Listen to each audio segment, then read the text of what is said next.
This week, we're joined by founder of TTYL NYC, Liana Pavane, to discuss tech wellness and her use of pop ups to create a space that fosters human connection. I am going to have you introduce yourself for our friends and our viewers. So my name is Liana Pavane. I'm a digital wellness coach and founder of TTYL, which is a tech-free community dedicated to human connection. Awesome. And so, tell me a bit about yourself and where the inspiration came from for TTYL. Yeah, totally. So for me, TTYL kind of stemmed all the way back to my childhood. My parents were very healthy tech when I was growing up, and I couldn't really watch TV or I never learned how to play video games, like any of that stuff. And people are like, that's so crazy. So I kind of, I guess, as I was growing up, I fell victim to the addictions of tech and social media, just like everyone else. Every other teen, got got an iPhone, like got a laptop, and my parents couldn't really restrict me anymore when that happened, because they're not going to come in and check like, oh, are you doing schoolwork? What are you doing?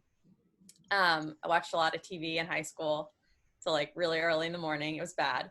Um, and then, went to college and social media blew up. And then when I graduated, it was actually like the week or so after I graduated, we were all on vacation in Europe, and I was having FOMO for my friends back home, looking at social media and seeing them all hang out. And I was like, damn, like, I wish I'd stayed a week longer at school and like still had that time with my friends to like say goodbye and blah, blah, blah.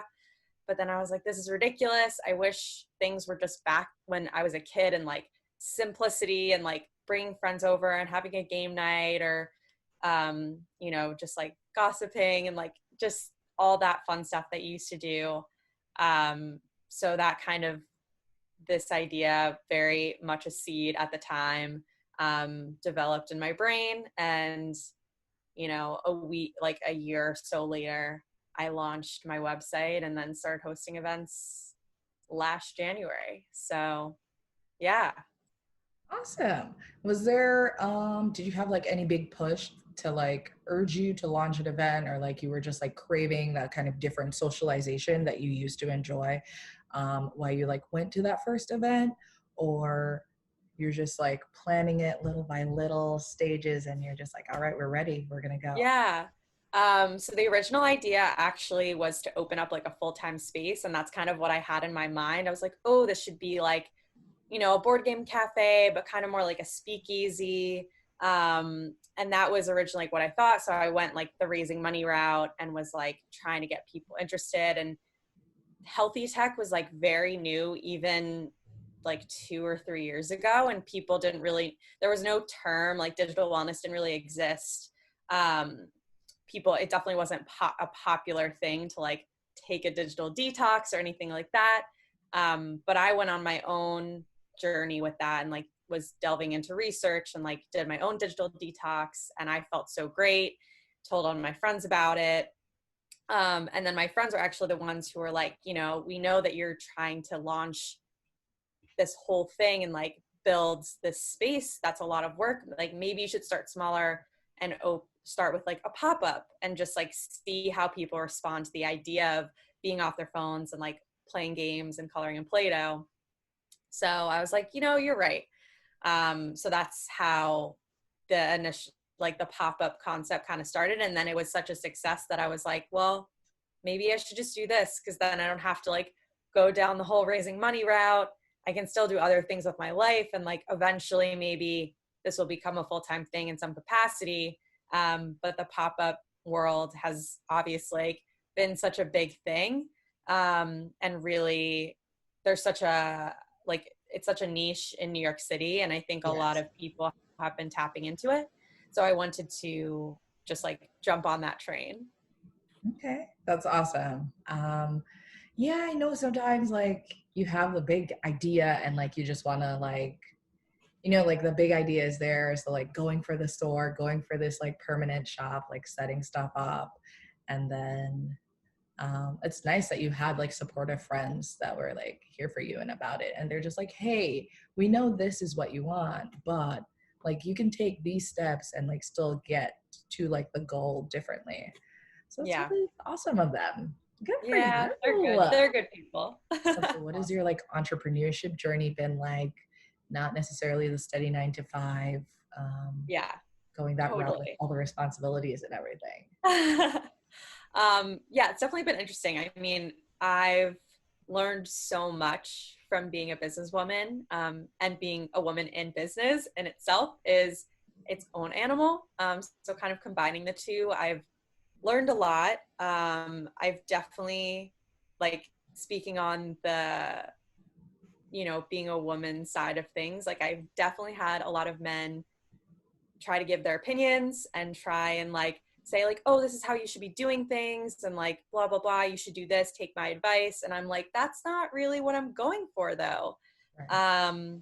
That's definitely happened to me. It happened to me more in the beginning, and like I've kind of, since I know how to handle myself Right. now, and like I know what my intuition, my passion is. But I still, even to this day, like even during quarantine, like when I was trying to do virtual events and I had people reach out to me to partner, and I would just be like, oh, let's just get events out there. Like I want to do this. And then there was no interest. So it's just, I think, as you continue your business, it's like important to continue reevaluating like what your mission is, who your audience is, and like what they want. Because I think, in the beginning, I might have had an idea of who my ideal person was that was coming to TTYL, but it's since shifted so much. And I think, it's just like who you partner with, who you work with is like continuously, it's always important to Yeah. like think through each step. But yeah, I mean, I've learned, like I had to teach myself how to market my brand. I had to teach myself how to build a website, and I've gotten so much help along the way. And I'm fortunate enough to now like be working with someone to help me more with this marketing. But yeah, there were a lot of like growing pains. There were some times where not a lot of people would show up, or there was, I felt rejected, or yeah. And I think that just goes back to listening to my gut, and like I knew that this was a good thing and that I wanted to continue doing this. But yes, in terms of, I mean, I still hold like a full-time job. This is by no means something that I can just like go off and do and support myself off of. Or it requires a lot of work, and usually I'm like super busy. But during quarantine, like it's obviously been nice to take a break and a breath and kind of think, okay, like what should I be spending my time on when things get back to normal? And kind of just like revamping and like reworking my brand and tweaking things. So I've been really fortunate to have that time. But I mean, still having jobs on the side, and it's also not easy to pivot yourself and say like, no, I'm very dedicated to you, but I also have this business to build. Right. Because a lot of companies are like, what? So it's really good, and it's also awesome to hear that you like believe in the mission so much that like even when people weren't showing up, as many people weren't showing up as you like, or you had to go through those growing pains to get to where you want, that you like found ways to like stay motivated to like the cause, and you're just like yourself and your brand. Yeah. Yeah. Still. And I think even like during this time, I think a lot of people have latched on more. Like there have been more people reaching out and being like, what you're doing is so amazing. And I think, just as ironic as it is, like, of course, like we needed a pandemic that literally separated us and made everyone super lonely for everyone to realize the power of human connection. And I think from that, I'm like, I'm super excited to go back and be able to host events, because I think, I feel like in my gut that there's going to be a big response, and a big need for people like me, for people that are building things that are surrounded by the idea of connecting to one another in person. And I think there are a lot of awesome people out there that everyone's going to be like, oh, I want to go there, I want to do this. Like everyone's going to flock to in-person events. Yes, I agree with that 100%. Like The anticipation is just building up for when we get to like flock and run out. But Mm-hmm. definitely agree. And before the pandemic, I actually didn't realize how much I depended on my job for socialization and like social interaction. I think like for some of us, it really was a blessing in disguise to like get this time off and just Mm-hmm. like reevaluate our lives and like look back at all the things that we are doing and have been doing and like where we want to go from there. So reflecting on the work that you've done so far, what would you say is like the most rewarding part of being an entrepreneur? That's a Take good some question. time. Um, I mean, there are a lot of rewarding things. Uh, it's definitely rewarding when I receive messages like that where people are like, wow, like I love what you're doing. And like, this is such an awesome thing, like if it's on Instagram or like they find me and email me or something like that. And just like, I believe in what you're doing. And like, I'd love to help out. I actually recently, I have a community of people in Copenhagen. I've gone there every year for a really long time. And um, this girl that I met a few years ago reached out yesterday and was like, hey, I've actually wanted to reach out because I've gotten really into digital wellness recently. And like, I know that you like your idea with TTL is so awesome. And I just think it would do so well here. And like, you have a community base here and you have people to help you out. And like, you should definitely open up here. So that's kind of like, it's making me think like when people reach out with those kinds of things, it helps me, it obviously fills my heart just with joy and happiness to hear that. Not only that she's gone down this digital wellness journey herself and is inspiring other people to do so, but the fact that she like believes in me so much and wants to help me build my brand and my Right. business and my mission around the world. It just makes me then think, oh, like I can still think big, like I can still dream big, and I don't have to always be focusing on the nitty gritty details of my Mhm. day-to-day tasks. So that was just an awesome thing and made me think, like why not? Like people have told me you should open up in different cities and like do pop-ups all across the country, but like why not around the world? Like there are plenty of people that just go like have a New York base, have a London base, like do this. Mhm. And if I have a network of people that I can tap into in a really awesome city in Europe as well, like why not do that? So that's super rewarding. And yeah, like when people message me back from a newsletter, something that resonated with them, whether it was like an article or just telling me that, oh, like the work you're doing is great. Um, and obviously my in-person events, of course, just like seeing everything come together and culminate in action is probably the most rewarding of all. How has the transition been with collaborating with like-minded businesses and brands virtually?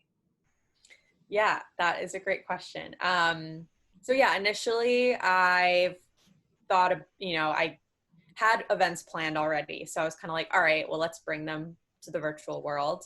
Um, and, it was interesting because I wasn't seeing as much of a response with the people that were showing up or anything like that. And I think it's just, I realized my events are so interactive Mhm. and so tangible. There's things to like hold and play with and do that kind of stuff. So having an event through a screen, first of all, like takes away the whole point of what I'm trying to do.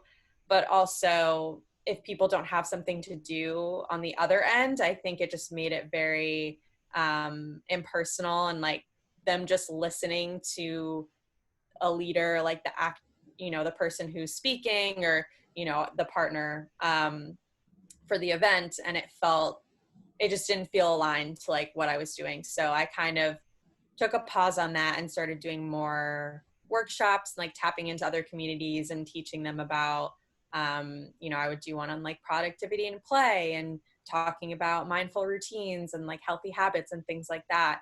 So more from a coaching perspective, which was cool. And then since then, we were just talking about this, but like I've been launching some other virtual things. So doing, I kind of thought, okay, like if I don't really want to do these Zoom events or anything like that, like what is something else I can do? And obviously, like I've always wanted to have my own podcast, which is the goal for next year. So I decided like to try it out on this IGTV kind of series deal, and see the reaction. So I bring, every other Sunday evening, I bring a guest on from my community that talks about a different topic, and it's all, in relation to connecting. Like, I'm connecting to them, they're connecting to me, we're learning from each other. But we also play games. So it's a very TTYL-esque series, esque event slash podcast, whatever you want to call it, live podcast, I guess. Right. But the idea is kind of to shift that concept and then make it audio. Maybe we'll do some visuals with it. But I think it would be cool to do something like that next year and kind of bring in this concept of playing games and also having talks and, doing a bunch of different stuff. I think would be really cute. So that's kind of the shift that I've been taking when it comes to virtual events. What advice do you have for fostering like genuine connections online during the pandemic? Or just like in general, not even during the pandemic? Yeah. I mean, for me, one of the things, I guess, well, definitely, obviously hopping on a Zoom call with friends is great. But I think setting time limits as well is super important, because it can just like go on and you're like, it's so important, we get distracted easily in today's society, and it's so important to just like, if we're doing something like this, like to be focused on the other person. So it's like, okay, for the next 45 minutes, like my attention is on you and you alone. And maybe that means, you hop on a phone call with someone and go for a walk. So like you're doing something active, but also listening and responding and reacting and all that kind of stuff. That really helps me, because I just like, if I'm just on a phone call with someone in my room, like I'll just be like, and then I'm like, what? What happened? What did you say? Right. It's like when you're then, watching TV and like you're doing yeah. other things, so you're not paying attention to the show. Yeah. And also something, I do this with one of my friends. We like to journal together over Zoom. So we'll actually we come up with like two prompts, and then we set a timer for 20 minutes, write that one prompt, and then kind of, talk about it or reflect or whatever, and then do it again. So that's like a cool way to work on yourself with another person. And is definitely, your connection is just so much stronger, because you're working through some personal stuff, but you're talking about it with the other person. So it's like friend therapy, in a way, which is really nice. So I think just knowing, like looking at your network of friends or family or whoever, and like knowing what your relationship is, how you can utilize your friendship or your relationship to the best of your ability. And I think that also just goes a little into like the love language thing. Like I'm very, just knowing what theirs is, what yours is, how you want to give and take. And then trying to find a happy medium, even though it's virtual.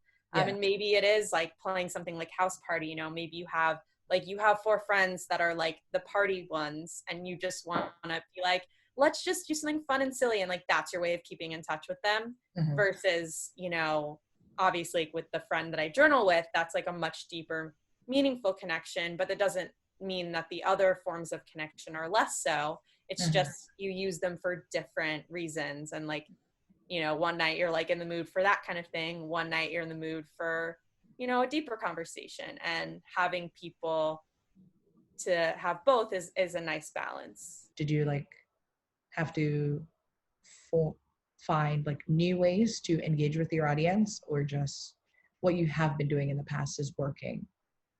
Yeah, I've definitely been tapping more into the social media side of things, which is obviously ironic. But we're all home, and we are all connecting on social. And I think it's just a matter of seeing social media as a community, as another way of networking and connecting to one another. Like I was on this podcast recently and we were actually talking about, she was like, yeah, it's so funny how on Instagram you have followers, and like Facebook you have friends. And it's like, it's the same thing. Like Instagram is such an influencer market. And I think it evolved into something that it didn't necessarily intend to be. But if you kind of try and like switch it in your brain back to the way it was, like when you connect with people, when you go on to engage with people, especially as a brand, like I'm increasing my engagement every day and commenting and like doing all this stuff. It's like, I'm connecting with a person, and like that person is like another friend to my page and is like supporting me. So I think just shifting that in your mind is really helpful, and was really helpful for me. Like I'm not perfect. I don't have all the answers. And like hearing that from someone else, I was like, oh yeah. So like now when I go on Instagram, I'm not like, oh, like I hate this. This is, I don't like being on it in the beginning, but once you also just like go through an unfollow purge, like are only seeing things that are making you happy, things that you would want to reshare or post or whatever, it just really shifts your mindset to connecting with friends and networking and making business connections, rather than, just going on there to get more likes and people to follow you. And I think a lot of us just go on because we're trying to avoid something. We're using it as a distraction. But now it's like we have the time to refocus and like reset that. So going on when we, next time you go on Instagram, it's like, ask yourself, why are you here? What are you looking for? Just asking simple questions, because then we might not go, like we'll avoid going down this rabbit hole for the next like 10-15 minutes versus thinking, oh, like, what do I really want right now? Like maybe I just need a break from the computer. Let me go like read a chapter of my book or something, or like go for a quick walk or whatever. It's just I think it's just become such a habit, like such a, we just grab for it and like immediately go to it without even thinking. And I think ease of access. Yeah. Just like that simple pause of just, oh, like why? Like, why am I doing this? Just really helps as well. What can we expect moving forward with TTYL? I know we probably can't plan too far ahead, but do you have any more virtual events lined up or talks or sessions that you want to share? Yeah, for sure. So yeah, I have the slumber parties on IGTV. So definitely check the ones that I've done out so far. And they're pretty much all booked through the end of the year, which I'm really excited about. Yeah. So we got a lot of fun guests, a lot of good conversation there. And then I launched an Etsy shop as well during this time. So you can download a game pack if you want to do some like analog game stuff, like word searches and Mad Libs and things like that. And then also a 21-day habit tracker called Unplugged, which will help you kind of reset your relationship to tech. And it's not like you have to go cold turkey right away. Like we work you up to it in the 3 weeks. And then with that, I'm also launching, well, stay tuned for some fun merch that's coming to the Etsy shop. And also launching a group coaching kind of cohort called Disconnected. So it's a 6-week program that obviously work on your habits and your relationship to tech, but you'll also be making friends in the process.